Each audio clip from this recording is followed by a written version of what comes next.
the Biden administration just really screwed up our immigration policy in a profoundly dangerous way. But even if you agree that immigration is a problem, it seems division is the most compelling narrative for politicians. I remember this particular quote about the black community where he said, "What do you have to lose?"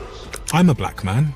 I feel like I've got things to lose. And my concern is when the Western narrative is that it's the brown people that are the reason that your life is hard, or like Mexicans and murderers. If I heard that from my political leaders, it's conceivable that I might be angry at my neighbor, even though they've done nothing. But let me just say, very often what the president is accused of saying, he didn't say it, or there was much greater context. You wouldn't have said that. But I think, well, the president and I certainly have way different styles. But Donald Trump is much different as a human being than the media makes him out to be. But back in 2016, there was a private message between you and a roommate where you said Trump was either a cynical asshole or America's Hitler.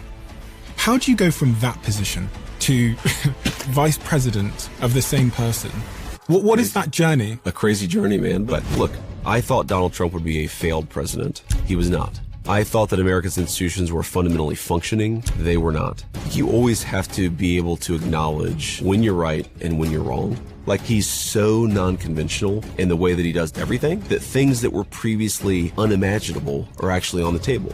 This peace deal with Iran, for example. But there's been lots of false deals. Well, this one's real, so. And Israel. Trump called Netanyahu a very difficult guy. What does Netanyahu want? I don't know.